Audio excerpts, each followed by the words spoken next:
Fellow teachers of Reddit, what experiences have you had with dumb parents? I had a 5th grader blow up on me, shouting and screaming in the hallway. This was sort of the final straw for him. He had a long history of verbal abuse of staff in the school, and he was suspended for 6 days. State law allows the parents to have an informal meeting with the teacher and the principal of the school. Mom and dad come into this meeting with myself, the principal and the guidance counselor. Principal introduces everyone. Mom interrupts saying she has a major concern that needs to be addressed immediately. She accused the principal of being an imposter and demanded that everyone in the room take out their driver's licenses to prove that we are who we say we are. We all refused and she battled about this for 10 or so minutes. Over the course of the next 45 minutes she ranted about how the principal was an imposter, and that this imposter principal, myself and the superintendent were involved in a conspiracy to remove her son from the school. I think I could expose this to our cringe. I knew it. You're all working together. Teachers everywhere are in some big conspiracy to fail 5th graders. How dare you not take out your driver's license to prove your identity? I teach 11th grade. 1. Sat in an IEP, special ed, meeting. The parents wanted all of these accommodations for the student even though we kept bringing up his daily weed habit. The accommodations still got on the plan with a promise from him to cut back. 2. Parents asking us how to parent their child. He gets upset when I take his Xbox. 3. A kid kept forgetting his backpack. I asked him if he had his cell phone or shoes. Obviously he did. So I told him to put those items in his backpack when he gets home. His mom thought I was a genius. 4. One parent was exasperated that their child with ADHD wasn't doing college level work. 5. 2 minutes into a phone conference with a mom, she compared her son with her other kids and lamented that her son wasn't as good at school as they were. 6. This is the saddest. I have a deaf student. On parent-teacher night the student's parents come to my class with her. I quickly deduced that the mom and the dad do not know sign language. We talked about her progress and her wanting to go into medicine. I had to convince the dad she was capable. He kept talking her down and demanding she speak. This is a majority of my parent interactions. I would say 1/3 are normal but yield no change. My mother is a K-12 teacher for a charter school that does homeschooling with a teacher checking in and reviewing things about once a week. It's meant for students who have difficulty in the public school system, which can range from dropouts to super smart kids to non-English speakers, and parents who don't have the time to do full homeschool. I used to help with grading the math and science stuff, so I have tons of stories. One parent during the school year kept taking her daughter on trips to different countries, and then asking my mother to extend her work. We're talking about 5 or 6 trips during the year. That would be fine if it was laid out at the start of the school year, and they could schedule accordingly. But this parent would make these trips spontaneously, like, in a few days, we're going to Russia, so she can't meet you next week like we scheduled 2 days ago. Another parent really pissed off my mother. 2 kids, brothers, both seniors almost done with high school. All that was left was some sort of state testing done in a classroom. One brother shows up, the other isn't there. My mom, proctor for the exam, asks where his brother is. He replies, he didn't feel like coming. She tells him that this is all he needs to graduate, so text him and get him to come here. He doesn't show. Halfway through the test, the kid's mother storms in the door, yelling at my own mother, telling her off for making her son feel ashamed and humiliated. She flips a table over, no joke, grabs her son that's there, who looked like he wanted to die. Keep in mind, he is a senior, like 17 years old or so, and storms out the door. Both brothers fail to get their HS degree, as neither had completed the state test. The crazy mom then writes a scathing email to my mother's supervisor, talking about how she had been lying to her, disregarding her problems and her children's education, and attempting to sabotage their chance at graduation. I have more, may post them up later if anyone is interested.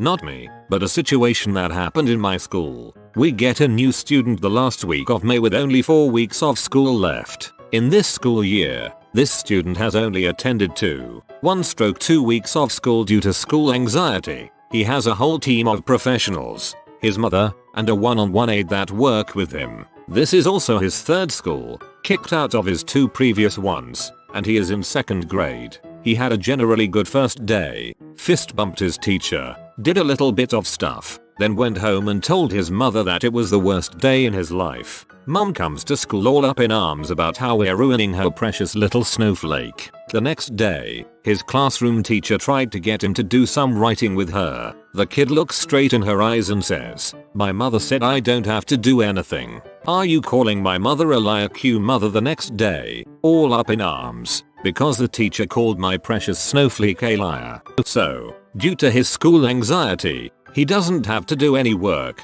interact with teachers, make any movement whatsoever except sit like a lump in his seat. The teacher, when giving an assignment to the class, has to specify to him, "But you don't have to do anything if you don't want to." It's by far the stupidest situation I've ever witnessed. TLDR, second grader who is professionally advised to not do any work at school because of batshit crazy mother.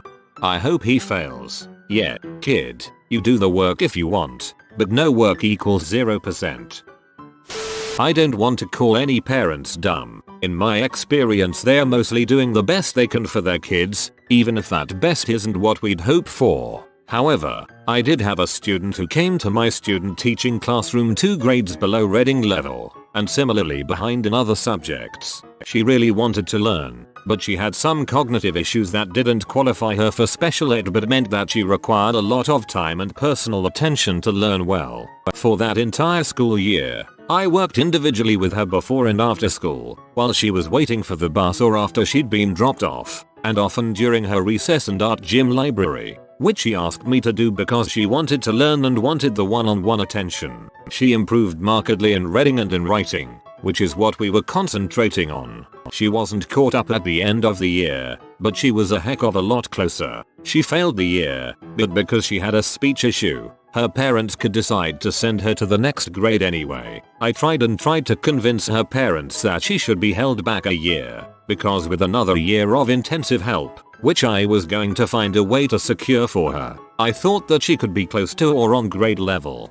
and could possibly keep up with the other students after that. They refused because they didn't want the other students to make fun of her. I have no idea what happened after that because I moved to another state, but I bet it wasn't good.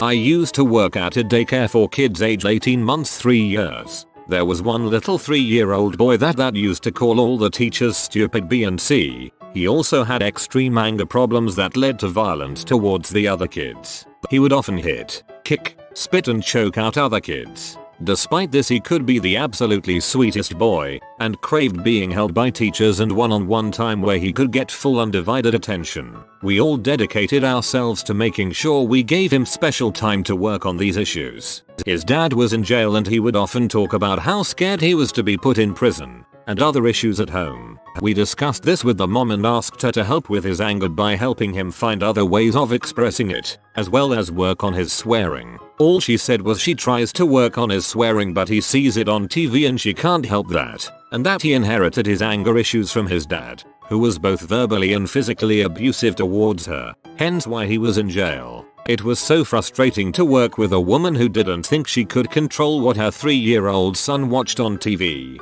and was resigned to believing her son's anger could not be controlled because of his dad. As a 3-year-old, he was mirroring actions he had seen, and she didn't understand that by teaching the child proper behavior and outlets for his anger it would drastically improve. Once dad got out of jail, she pulled her son from school and moved to another state with the guy. I worked for a while as the assistant band director at a private high school, and one night after a football game the director and myself were sitting in his office talking. One of the members of the band booster organization came in and closed the door and asked to talk with us. We agreed and gave him our full attention. He then explained how he had a marvelous plan that would help recruit for the band, which was to fix the election for homecoming queen. He told us that we could send mailers to every senior male. Only seniors males got to vote for homecoming queen, encouraging them to vote for one specific band girl, chosen by the band director, of course, and also some kind of incentive such as coupons or monetary contribution. The band director and myself shared puzzled looks over his incredibly thought out plan on how to fix the homecoming queen race. He was convinced that through this, we would raise awareness of the band program and then our numbers would skyrocket. We didn't tell him no, but we didn't tell him yes. Instead we told him we would think about it, and he left the office. After he left, the band director looked at me and said, "What the frick? Number." My mom teaches early childhood education. Basically 5-6-year-olds. One of them had major signs of autism. My mom said it seemed like it, and after reading several books on the subject, I thought so too. This also helped spawn my idea for an autism-friendly restaurant, but we'll talk about that later. Primarily, he had the basic signs such as a lack of imagination, social skills, and he never ate anything other than a PB&J sandwich. He would scream if offered otherwise. He also always had to be on a schedule. Since I walked to that school from my school, I always played with him. We would go to the unused library and play piano. I taught him to play songs like Twinkle Twinkle Little Star. He loved it. He would tell me he loved piano. We decided to let his parents know. They denied it all. So my mom decided to bring the school in, had him observed. Sure enough, the psychologist agreed with us. He is in first grade now. It's my most heartwarming memory I have. I saw him at Walmart. He took me to the toy section, found one of those demo pianos, and played Mary Had a Little Lamb. His parents bought him a toy piano and showed him how to read the music. He is getting treatment now. I'm crying while writing this. I miss your little bro. As for my idea, it'd just be a colorful restaurant. Simple food, friendly people, same waitresses, etc. TLDR. Taught autistic kid to play piano and excels ahead of his class. May skip a grade. Dude, the restaurant idea sounds great, honestly. As for the parents, they need to be more open-minded. Think of all the kids with mental issues that get little to no treatment for things they need help with. The kid sounds really cool.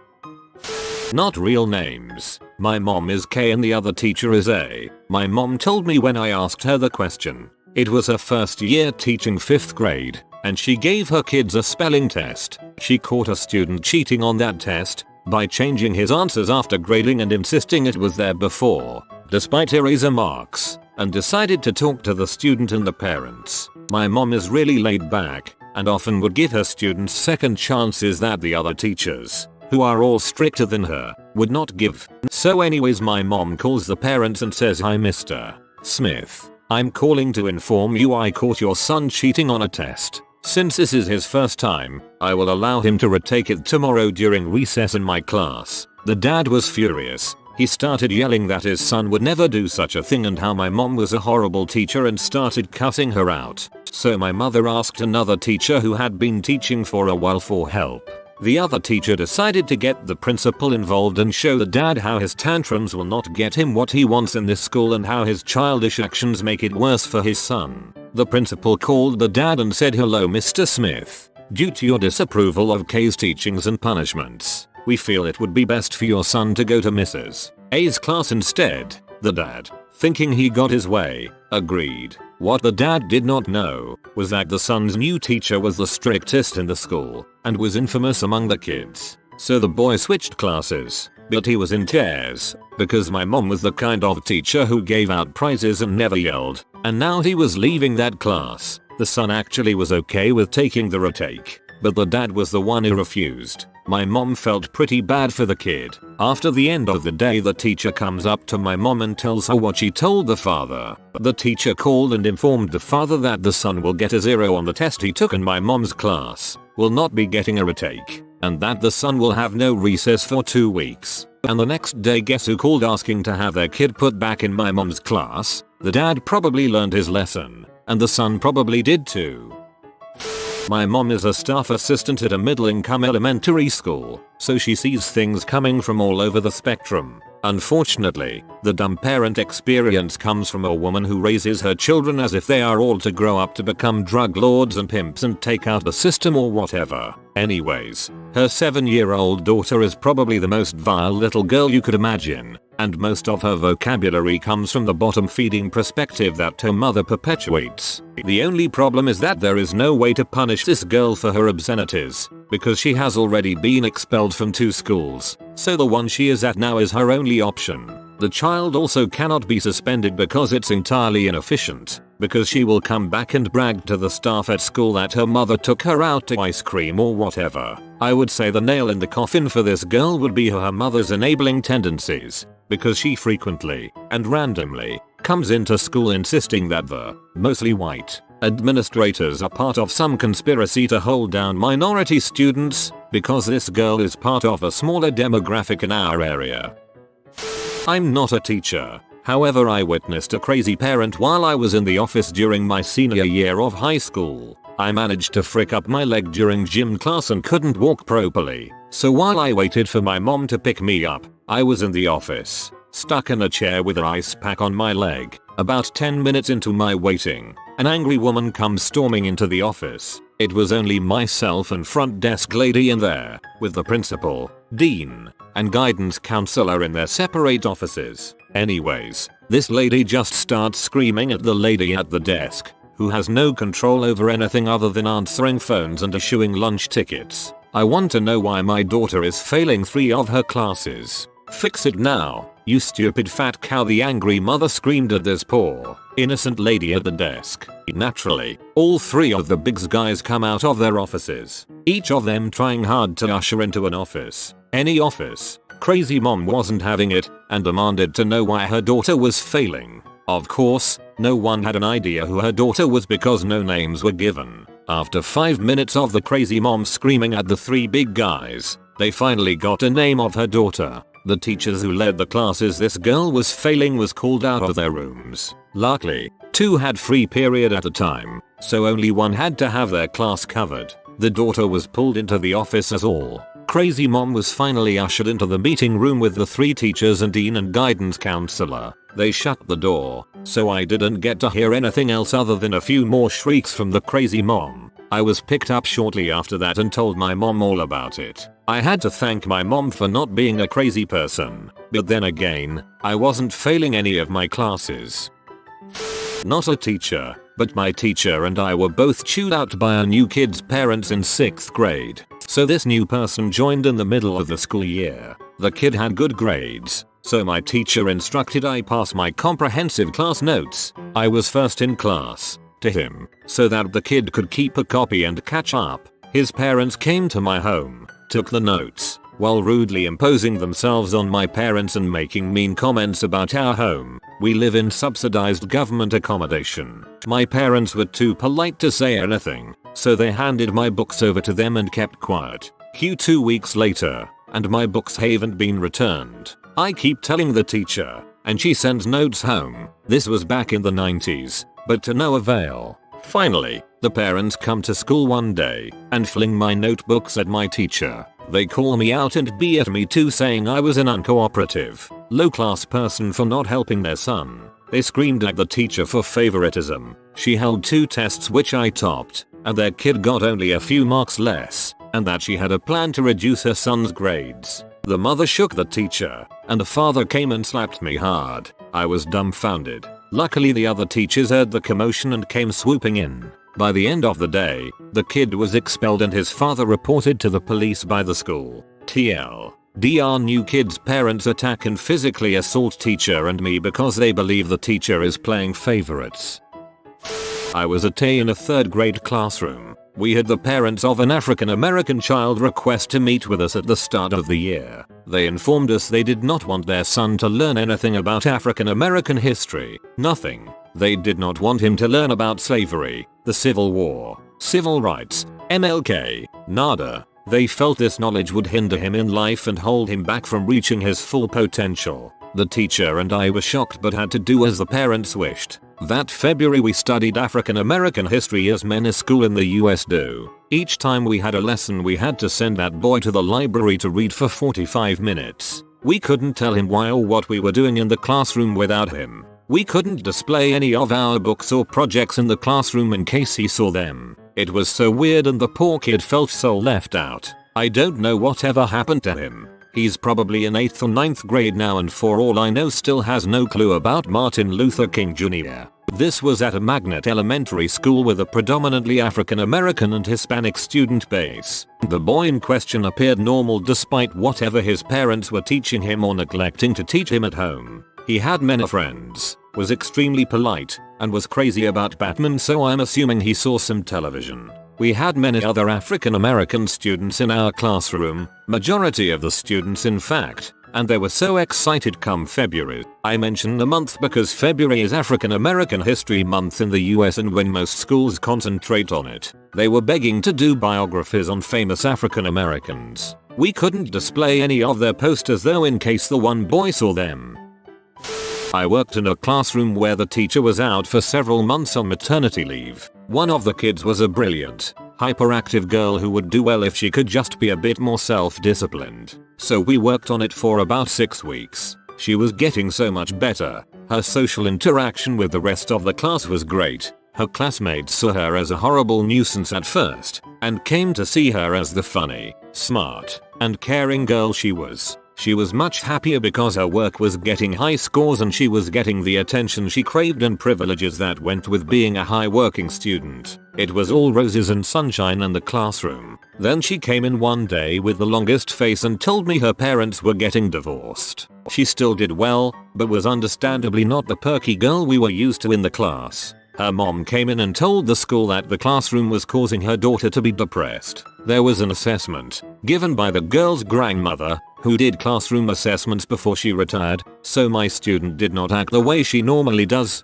The assessment was given at the busiest, rowdiest time in our day, and I was told by the powers that be that I need to stop working with the student on her behavior, because it was what the mother wanted. There was a weekly review so they could make sure I was abiding by the decision, so I stopped. It's not like I lacked students who could benefit with the extra help that the mother didn't want. By the end of my time in the classroom, we lost all the ground we had covered. I'm pretty sure the mom was the reason why the teacher had been letting the girl do whatever she felt like in the class, and I wish I'd got a heads up before jumping into it. In my first year of teaching, I was taking my class of 5-year-old children on a mosque visit as part of their religious education lessons. So the letter for parents, asking for permission, goes out on Thursday and I get the inevitable Islamophobic backlash from the xenophobic parents the next day. One of the kids in my class grandfather decided to come right up to me and rant about how to him all religion is poison and his grandson doesn't have the capacity yet to understand what faith is. Fun fact. He had no issue when his grandson was the angel Gabriel in our nativity. Now, I've never seen this guy in my life. He's never come and picked up his grandson before, so this was the first impression I was getting of him. Despite me repeatedly telling him that I don't plan the trips, pick the curriculum or even teach Ray as that was taught by my cover teacher, he goes on and on and on, trying to justify his racist views, then comes up with this gem. For the sake of reference here, I am white British. Him. May I ask what your religious beliefs are? Me. You may not. Him. See, that makes me think you're Muslim. His ludicrous, presumptive logic almost tipped me over the edge there and then, but I held my tongue. After he finally stormed off, the child in question's mother, who was standing off to the side at this point, said, "I'm so ashamed," but nothing else. No apology, nothing. Oh, she was a police community support officer at the time, too. Fast forward 2 years, and this kid who, at the time, was higher to middle ability level in the academic subjects, is now in the bottom 6 or so across the board. He has probably made about half a year progress in 2 years. I have to wonder how much of this is due to his home life. If you are new to the channel, you can subscribe. I publish new videos every day. Until then, check another video.